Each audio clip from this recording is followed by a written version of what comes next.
Angetreten.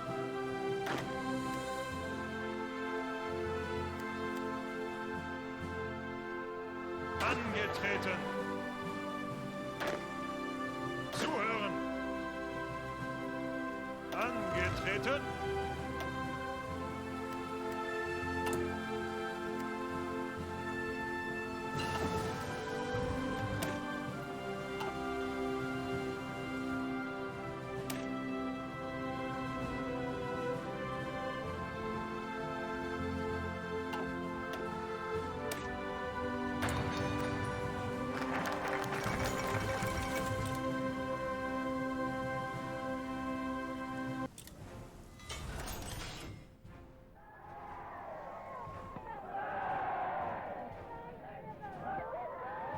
So our Prime Minister has come back from his third and greatest journey, and he said that the settlement of the Czechoslovakian problem, which has now been achieved, is, in my view, only the prelude to a larger settlement in which all Europe may find peace. This morning, I had another talk with the German Chancellor, Herr Hitler. And here is the paper which bears his name upon it as well as mine.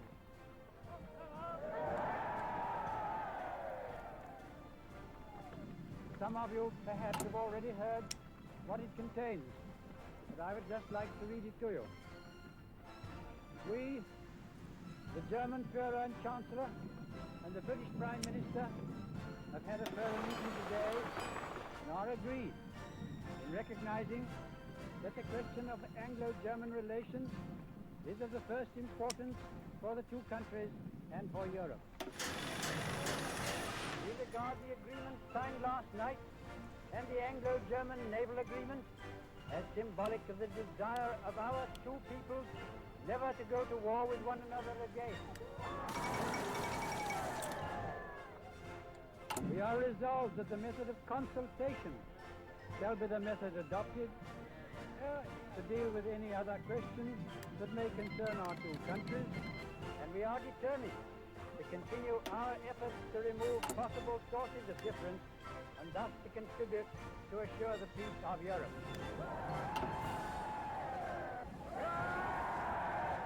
Befehle!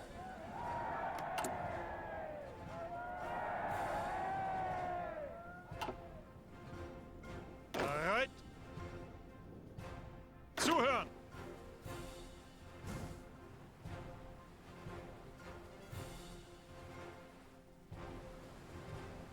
Bereit!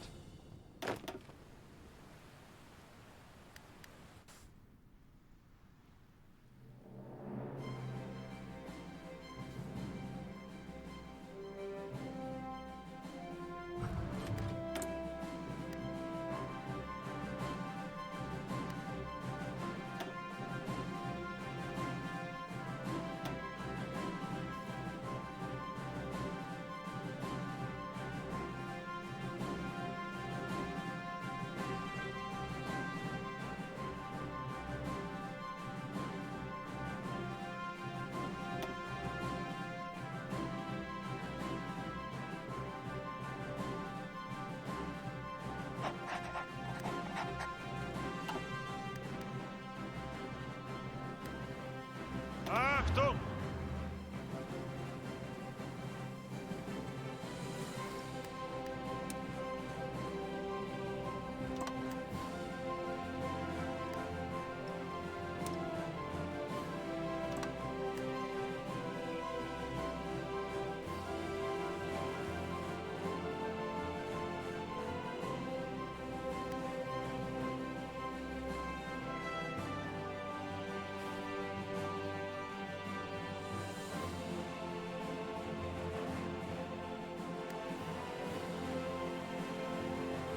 Zuhören!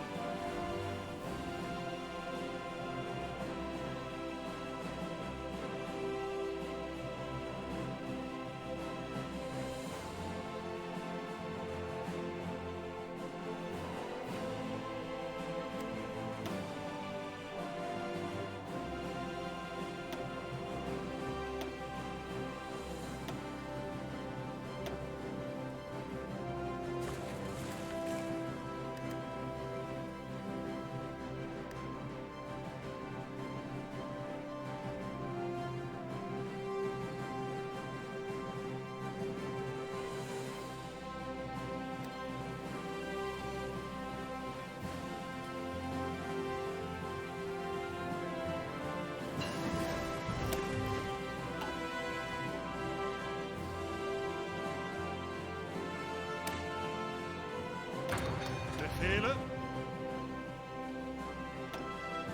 Zuhören.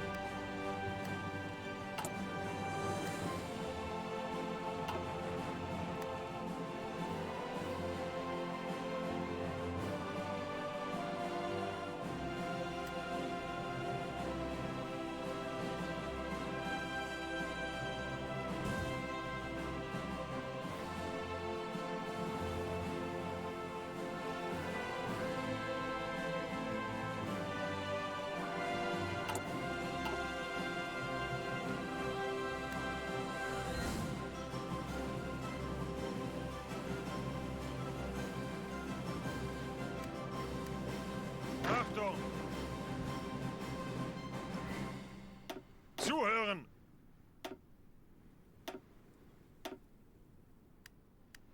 Achtung! Befehle!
Angetreten.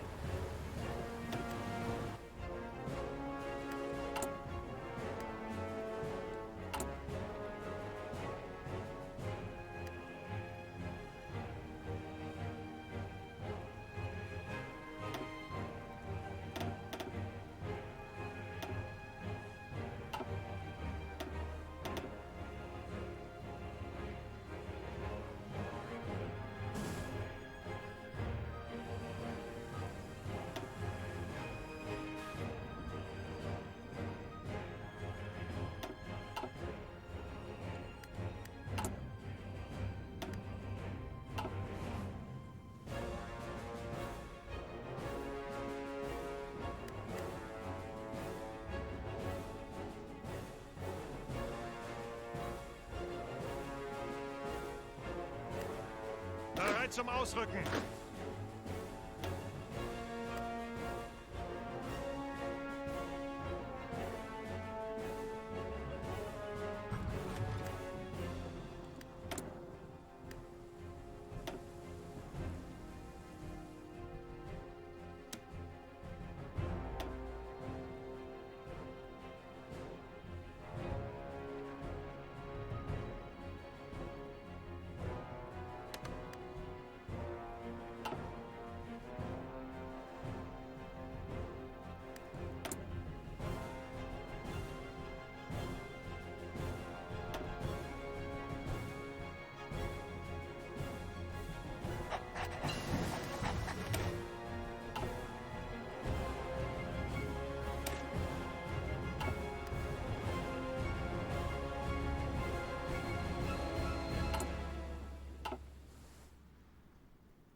Bereit zum Ausrücken.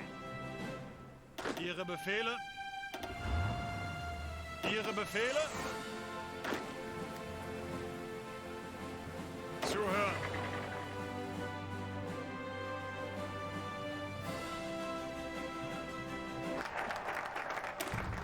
This is a talk on national security, because the nub of the whole purpose of your president is to keep you now and your children later and your grandchildren much later out of a last-ditch war for the preservation of American independence and of all the things that American independence means to you and to me and to ours.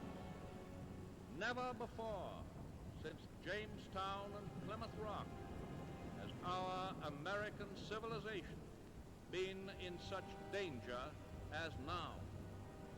The Nazi masters of Germany have made it clear that they intend not only to dominate all life and thought in their own country, but also to enslave the whole of Europe, and then to use the resources of Europe to dominate the rest of the world.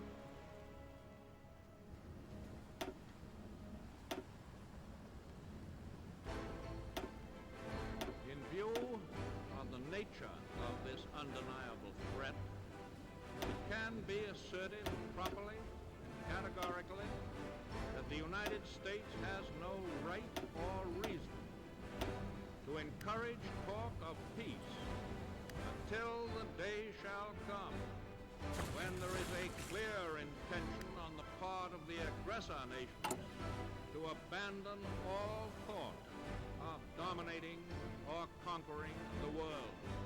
The forces of the states that are leagued against all people who live in freedom are being held away from our shores. The German and Italians are being blocked on the other side of the Atlantic by the British and by the Greeks and by thousands of soldiers and sailors who are able to escape from subjugated countries. The Japanese are being engaged in China, in Asia, by the Chinese nation in another great defense.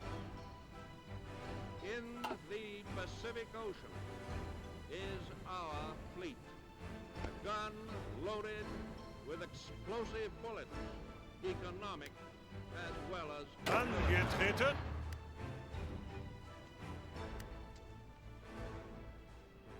Ihre Befehle? Angetreten. Frankly and definitely, there is danger ahead. Danger against which we must prepare. But we well know that we cannot escape danger or the fear of it by crawling into bed and pulling the covers over our heads. Germany has said that she was occupying Belgium to save the Belgians from the British.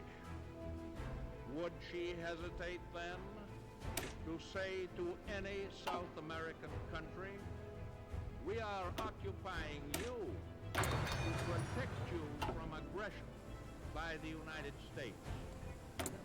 Belgium is being used as an invasion base against Britain, now fighting for its life. And any South American country in Nazi hands would always constitute a jumping-off place for German attack on any one of the other republics of this hemisphere. We think of Hawaii as an outpost of defense in the Pacific, yet the Azores are closer to our shores in the Atlantic, and Hawaii is on the other side.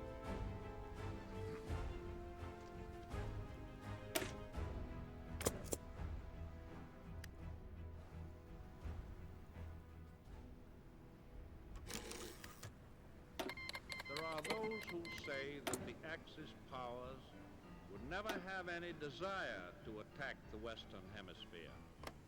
This is the same dangerous form of wishful thinking which has destroyed the powers of resistance of so many conquered peoples.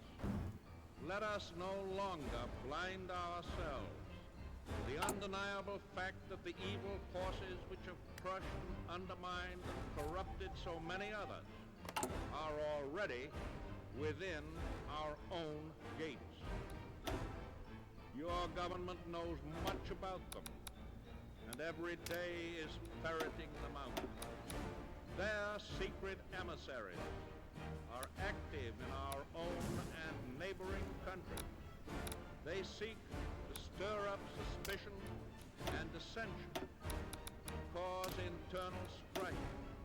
They try to turn capital against labor and vice versa. They try to reawaken long slumbering racial and religious enmities, which should have no place in this country. And there are also American citizens, many of them in high places, who unwittingly, in most cases, are aiding and abetting the work of these agents. I do not charge these American citizens with being foreign agents, but I do charge them with doing exactly the kind of work that the dictators want done in the United States. The experience of the past 2 years has proven beyond doubt that no nation can appease the Nazis. No man can tame a tiger into a kitten by stroking it.